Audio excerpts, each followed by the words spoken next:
How many legs are there in 6 cows and 4 chickens? So, ito yung solution. So, mayroon tayong 6 cows daw at mayroon tayong 4 chickens. So, hahanapin natin kung ilan daw ang legs sa 6 na baka at ilan ang legs sa 4 na manok. So, in 1 cow ay mayroong 4 legs. So, i-multiply natin ang 6 times 4 legs. Kasi 'di ba sa isang cow ay mayroong 4 na legs. And then in chicken naman ay mayroong 2 legs. So 4 times 2 legs. So 6 times 4, 24. 4 times 2, 8. So 24 legs sa cows and then 8 legs sa chickens. And then i-add natin lahat. So, ito. So, ito yung first step. So, number 2, step 2, 24 plus 8 legs. So, 4 plus 8 is equal to 12. Then, 1 plus 2, 3. So, ibig sabihin, mayroong 32 legs in all. So, therefore, there are 32 legs in all. In a cheer dance competition, the required number of cheer dancers is 25, and the required number of spotters is 8. There were 12 participating teams. Altogether, how many participants joined the competition? So, ito yung solution. Ang first step natin ay, ang sabi dito, mayroon daw 25 cheer dancers. Sa isang team yan. At mayroong 8 na spotters. So, i-add natin kung ilan lahat ang participants sa isang team. So, 25 plus 8 is 33. So, ibig sabihin sa isang team ay mayroong 33 participants. Each team. And then, ito yung second step. Dahil mayroong 33 participants in each team, i-multiply natin ito sa 12 na participating teams. So, ito yung 12 participating teams.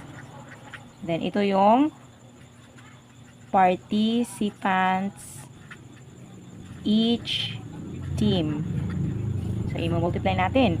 So, 3 times 2 or 2 times 3, 6, 2 times 3, 6, 1 times 3, 3, 1 times 3, 3. Then, i-add 6, 9, 3. So, ibig sabihin, mayroong 396 participants in all. So, ito yung sagot. Therefore, there are 396 participants all together. Therefore, there were 396 participants all together. A florist buys 20 bundles of roses to be used for wedding decorations. Each bundle has 48 red and white roses. In each bundle, there are 30 red roses and the rest are white. How many white roses are there in all? So, ang florist daw ay bumili ng 20 bundles of roses sa wedding decorations. Sa isang bundle or each bundle has 48 red and white roses daw. In each bundle ay mayroon daw 30 red roses. At ang hahanapin natin ay ilan daw ang white roses. So, how many white roses are there in all? So, ang first step ay, so ito, mayroon daw 48 na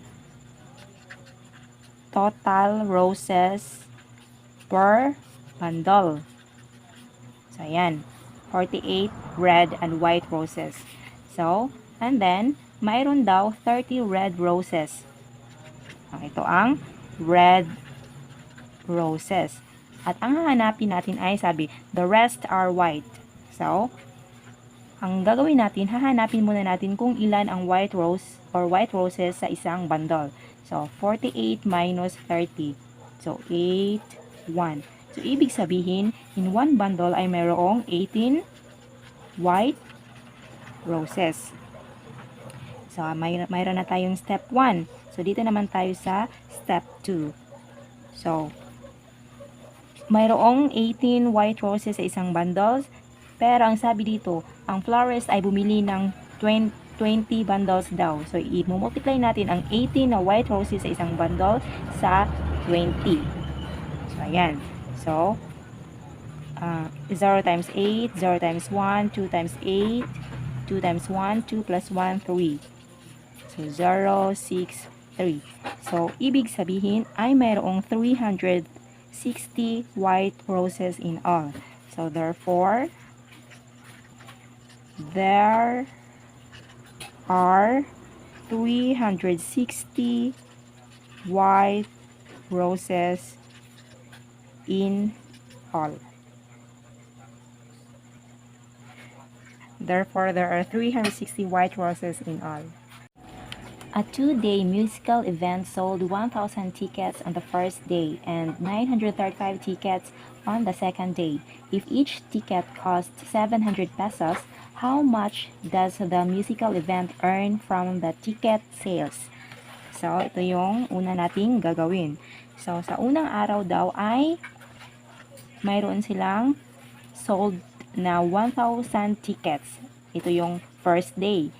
And then, sa second day ay mayroong 935 tickets sold. So, ito yung tickets sa first day at sa second day. So, i-add natin kung ilan lahat ang tickets na na-sold nila in 2 days. So, 1,000 plus 935 is 1,935 tickets in all.